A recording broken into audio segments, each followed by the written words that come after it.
ఒక మంచానికి 4 కార్నర్స్ ఉంటే ఆ 4 కార్నర్స్ కి దూది పెట్టి ప్లాస్టర్లు కూడా వేస్తున్నారు. పిల్లోడు అటు వెళ్ళినప్పుడు కార్నర్ తగులుతుందంట. ఈ వార్డ్రోబ్స్ ఉంటాయి కదండి, వాటికి ఏవో క్లిప్స్ పెడుతున్నారు. అంటే ఎక్కడికక్కడ ఒకసారి వెళ్ళాడు అనుకోండి, తగిలింది అనుకోండి, వాడికి తగిలితే నొప్పి వస్తుంది. వచ్చినప్పుడు న్యాచురల్ గా బాడీ చెప్తుంది ఏమని, అరే అటు ఎల్లకు తగులుతుంది అని.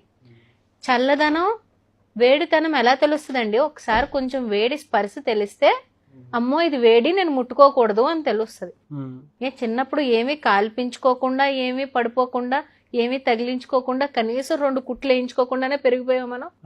నాగరాజు గారు ఇవాళ చెప్తున్నాను, కమింగ్ 20-30 ఇయర్స్లో సొసైటీ అనేది చాలా పొల్యూటెడ్గా అయిపోతుంది.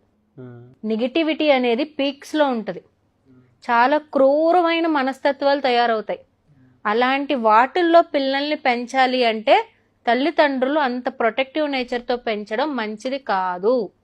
ఎందుకు అంటే సమాజం అంతా అలా ఉన్నప్పుడు మనం కూడా ఆ గట్టిగా తయారయ్యి ఆ పెయిన్ని ఎవరైనా క్రియేట్ చేసిన పెయిన్ తట్టుకోగల స్థితిలో మనం ఉండాలి. లేకపోతే మీ కొడుకు కానీ కూతురు కానీ మిమ్మల్ని తిట్టుకుంటాడు. ఏమని తెలుసా, నా తోటి ఫ్రెండ్ చక్కగా అన్ని తిరిగి తనకు తను సమర్థించుకుంటున్నాడు, మా నాన్న నన్ను బయట ప్రపంచం చూడనివ్వకుండా ఇలా పెంచాడు, తగలేస్తాడు అంటాడు. అంతే, ఒకటే అంటాడండి ఒక మాట. ఎందుకు తేడా వస్తుంది వేరే వేరే పిల్లలకి అంటే తల్లిదండ్రులు పెట్టిన రూల్స్ రిస్ట్రిక్షన్స్ వల్ల వాళ్ళ మైండ్లో ఒక బిలీఫ్ సిస్టమ్ అనేది ఫామ్ అయిపోతుంది. నేను డోర్ వెనకాల నుంచోకూడదు, నుంచోకూడదు, నుంచోకూడదు, నుంచోకూడదు. ఇంకా డోర్ వెనకాలకు వెళ్ళాలంటే అది భయం ఫామ్ అయిపోతుంది. మధ్యాహ్నం మాటలు బయటికి వెళ్ళకు, మధ్యాహ్నం మాటలు బయటికి వెళ్ళకు, మధ్యాహ్నం మాటలు బయటికి వెళ్ళకు అని రీల్ వేస్తూ ఉంటారు. ఇంకా తర్వాత వాడు వెళ్ళవలసి వచ్చినా కూడా మధ్యాహ్నం మాటలు బయటికి వెళ్ళకూడదు, మధ్యాహ్నం మాటలు బయటికి వెళ్ళకూడదనే ఉంటాడు. కొంచెం ఎండ పడితే కందిపోతారా? చెప్పులు వేసుకోకుండా మేడపైకి వెళ్ళకు, చెప్పులు వేసుకోకుండా ఏంటి కాలు కింద తగిలితే ఏమవుతుంది, పాదం తగిలితే ఏమవుతుంది? అంటే ఒక్క అరగంట పిల్లలకి ఫ్యాన్ ఆఫ్ చేసేసి కూర్చోబెట్టండి. అసలు ఒక్క అరగంట పిల్లలకి ఫ్యాన్ ఆఫ్ చేసేసి, ప్రభుత్వాలు ఎలాగో కరెంట్ కట్ అవంతా బాగానే ఉన్నాయి, పర్వాలేదు, ఇన్వర్టర్లు అయ్యి వచ్చి మనం వాటిని కూడా మూసేసాము. ఒక్క అరగంట ఈ రోజు పవర్ కట్ అయితే సహించలేని పరిస్థితుల్లో పిల్లలు ఉన్నారు. స్కూల్కి వెళ్ళండి, అక్కడ అడగండి టీచర్స్ని, ఒక్క అరగంట గ్రౌండ్లో ఆడిపించడానికి తీసుకువెళ్తుంటే ఇంకా ఆపసోపాలు పడిపోతున్నారు పిల్లలందరూ. ఒకవేళ ఆడించాలన్న కోరిక టీచర్స్కి మేనేజ్మెంట్కి ఉన్న పిల్లలు ఆ ఎండ కానీ ఆ మట్టిలో కానీ డైజెస్ట్ చేసుకోలేకపోతున్నాడు. OCD no, no no, I will get dirt, I'm so I will sit. అంటే ఎంత ఎవరు చేశారు ఈ సుకుమారం? ఎవరు తీసుకొచ్చారు?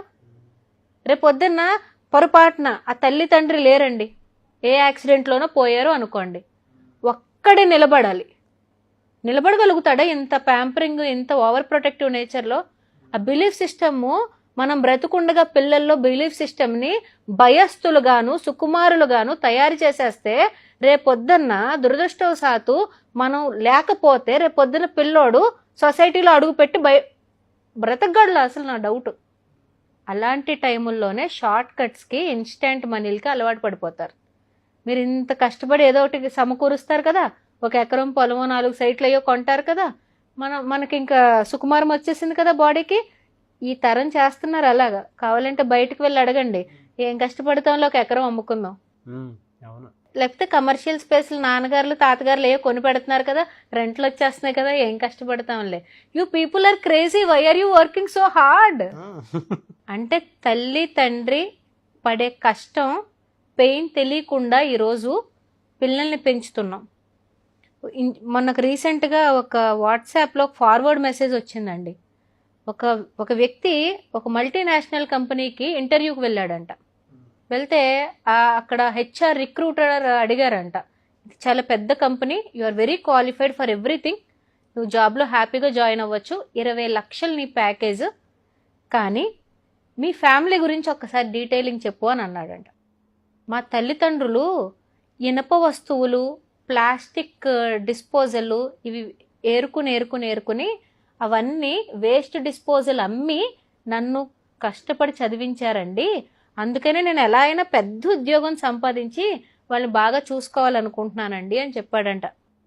ఈ ఉద్యోగానికి వెళ్ళిన వ్యక్తి, నీకు ఉద్యోగం తప్పనిసరిగా ఇస్తా, కానీ ఒక చిన్న పని చేసి పెడతావా నాకు అని అడిగారు. సరే ఏమన్నా చేస్తాను సార్ అన్నాడు. ఒక 3 రోజులు మీ అమ్మగారు నాన్నగారితో పాటు వెళ్ళి వాళ్ళు చేస్తున్న పని 3 days చేసి నువ్వు 4th day రా, నేను నీకు జాబ్ ఇస్తాను అన్నాడు. ఫస్ట్ డే ఈవినింగ్ అండి, ఈ ఎంఎన్సీకి జాబ్ అప్లై చేసిన వ్యక్తి ఫస్ట్ డే ఈవినింగ్కి చిన్న గాజు పెంకు గుర్చుకుని ఒక చిన్న ఐరన్ రాడ్ గీసుకునేటప్పటికి విలవిలవిల్లాడిపోయి హాస్పిటల్కి వెళ్ళిపోయి ఫస్ట్ ఎయిడ్ చేయించేసుకుని తల్లిదండ్రులు కాళ్ళ మీద పడిపోయి ఇంత కష్టపడి ఇంత కోసుకుని ఇంత ఇనుముల గాజు పెంకుల మధ్యలో మీ రక్తాన్ని దారపోసి నన్ను చదివించారా అన్న పెయిన్ ఒక రోజు ఆ పనికి వెళ్తే తెలిసిందంటే ఈ పిల్లోడికి. వెంటనే కంపెనీ రిక్రూటర్ దగ్గరికి వెళ్ళాడు. సార్ మీరు జాబ్ ఇచ్చినా ఇవ్వకపోయినా వాళ్ళు నాకు కళ్ళు తెరిపించారు సార్. నా తల్లిదండ్రులు ఎంత రక్తం చిందించి నాకు ఈ రూపాయి సంపాదించారో నాకు ఇప్పటివరకు నిజంగా తెలియదు. వాళ్ళు కష్టపడుతున్నారని తెలుసు కానీ చేతులు బొబ్బలు వచ్చేసి కాళ్ళు రాసుకుపోయేంతలా కష్టపడుతున్నారని నాకు తెలియదు సార్. ఇది సాఫ్ట్వేర్ ఎంప్లాయీస్ కూడానండి. ఏ సాఫ్ట్వేర్ జాబ్ అంటే ఏసీలో కూర్చోవడం అనుకుంటున్నారా? బుర్ర ఎట్ ద పీక్ స్ట్రెస్లో ఉంటుందండి. 4 బస్తాలు ఇసుక మోసినప్పుడు ఉన్న ఫిజికల్ కష్టం ఎలా ఉంటుందో సాఫ్ట్వేర్లో ఒక చిన్న బగ్ ఎంటర్ అయినప్పుడు బుర్ర మీద అంత ప్రెషర్ ఉంటుంది. మరి ఈరోజు పిల్లలు అమ్మకి నాన్నకి ₹1,00,000 జీతం పడితే జొమాటోలో ఆర్డర్లు చేసుకుంటారా? అమెజాన్లో కూర్చొని గేమ్స్ కొనుక్కుంటూ ఉంటారా? ఈ కష్టం పిల్లలకు తెలియాలి కదండి. It is not easy. ₹1 సంపాదించడం ఏమి ఈజీ కాదు. అలాంటి కష్టాలు తెలియకుండా ఫ్యూచర్ రెడీనెస్ చేయకుండా చిన్న దెబ్బలకి ఊరికి తలుపు సందులో ఏలు పెట్టడానికే భయపడిపోతూ ఉంటే రేపు పొద్దున్న ఇంత ఇంత పొల్యూటెడ్ సొసైటీని ఎలా ఎదుర్కొంటారు? బిడ్డ ఎక్కడున్నా కూడా బురదలో ఉన్న తామర పువ్వులో ఉండాలని కోరుకోవాలి. వెళ్ళాలి, బురదలో పాడేయాలి, కానీ మన పిల్లోడు తామర పువ్వులో ఉండాలి. మన పిల్ల అలా వికసించాలి. అంతేగాని అసలు బురదలోకే ఎంటర్ అవ్వకు, ఫ్రెష్ వాటర్లో ఉండు, మినరల్ వాటర్ పోస్తాను, హిమాలయ వాటర్ తాగు అంటే where will they sustain? Future is not easy. Future is not at all easy. అమ్మేసుకుంటా తినేస్తానంటే అయిపోతుంది. 6 సంవత్సరాలు 5 సంవత్సరాలు మొత్తం అయిపోతుంది. తర్వాత దిస్. కానీ మీరు ఉన్నా లేకపోయినా మీ పిల్లల కాళ్ళ మీద నిలబడాలి అంటే teach them that life skills. పడు, లెగుస్తావు, దెబ్బ తగులుతుంది, నువ్వు నేర్చుకుంటావుగా, మళ్ళీ అటు వెళ్ళకూడదని చెప్పి. బ్యాడ్ ఫ్రెండ్షిప్లో చేస్తాడా? చెయ్యి. చేశాక అది చెప్పాలి, మనం ఆ లెసన్ చెప్పాలి. నేను ముందర ఎందుకు ఆపలేదో తెలుసా? తర్వాత నువ్వే పాఠం నేర్చుకుంటావని ఆపలేదు. అలాంటి రోజు మీ పిల్లోడు మీ దగ్గరకు వచ్చి బాధపడి నన్ను క్షమించు నాన్న, నువ్వు అప్పుడు చెప్తే నేను వినలేదు నిజం అన్నప్పుడు పర్ఫెక్ట్ లైఫ్ లెసన్ వచ్చేసినట్టు. ఇలాంటివి ఏ హార్వర్డ్ యూనివర్సిటీలో ఆక్స్ఫోర్డ్లో నేర్పించరండి. అడుగు బయట పెట్టాలి, కష్టం పడాలి, ఒకసారి కింద పడాలి, పైకి లేవాలి, తప్పేంటో తెలుసుకోవాలి. Thank you so much doctor Ashlesha గారు.